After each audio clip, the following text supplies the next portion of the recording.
Oh, Bugoy, mukhang busy ka. Ano yung pinagkakaabalahan mo? Inaayos ko lang itong mga toys. Nag-iwalay ko ang lalaki sa pambabae.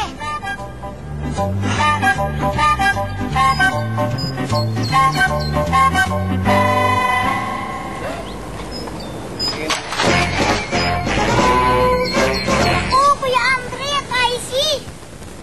Nako! Mga bata, mag-iingat dapat kayo. Tingnan niyo ang ginawa niyo sa pinagtsatsaga ang ayusin ni Bugoy. Mag-sorry kayo sa kanya at tulungan niyo na din siya sa pag-ayos ng mga laruan.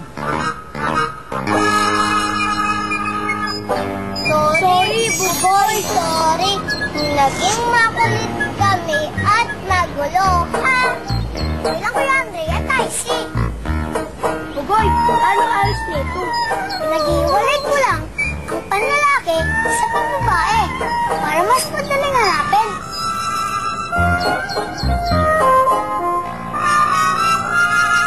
Appear, mga boys!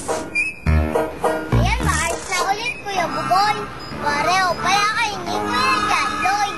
Maayos na maraming bagay. Idol talaga!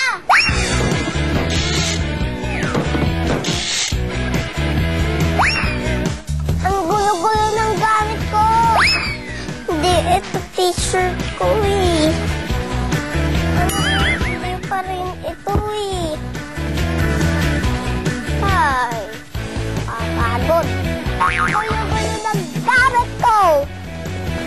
Ang gulo-gulo. Ang sarap kainin. Agnet. Ang gulo-gulo ng gamit ko. Hindi ko mahanap yung paborito kong t-shirt.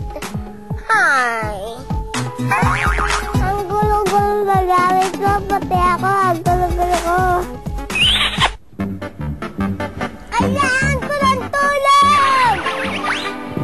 Kailangan ko ng tulong! Hi, Kuya John Lloyd. Hi, Icy! May problema po ako. Hindi ko kasi mahanap yung hinahanap ko sa sobrang gulo ko ng cabinet. Oh, problema nga yan. Kasi alam mo, Icy, ang tingin ko, dapat ayusin mo muna yung cabinet mo at huwag mo hayaan maging magulo siya ng matagal kasi pag may kailangan ka, hindi mo makikita yung hinahanap mo. Kagaya na nangyayari sa'yo ngayon. Nabaitaan ko po na maayos po yung gamit niyo. Paano niyo po naaayos yung gamit niyo? Sa tulong ng kasama ko sa bahay, nakukuha kong maging maayos yung mga, let's say, yung drawer ko, yung lalagyan ng mga damit ko.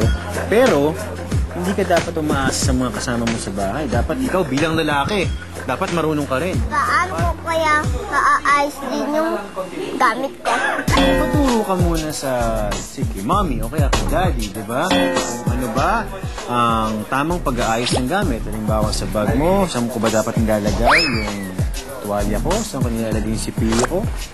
Tapos, try mong tandaan. So, huwag mong kakalimutan yung mga tinuro ko sa'yo. Opo. Okay? Opo. Okay. Oh, thank you. Ito din po. Alright. Ito. Ito ang hinahanap ko.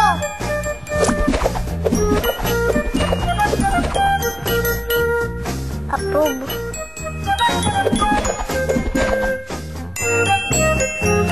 Tama si Kuya John Lloyd. Kapag maayos ang gamit mo, mahanap mo yung kailangan mo.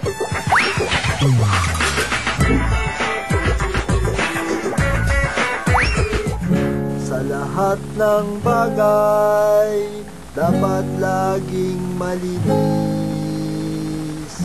Sa lahat ng bagay, dapat laging malinis. Gaganda ang buhay kapag laging malinis. Gaganda ang buhay kapag laging malinis. Kapag malinis ang ating katawan, kapag malinis ang kapaligiran, kapag lagi tayong malinis, may kaayusan, may kaayusan, may kaayusan.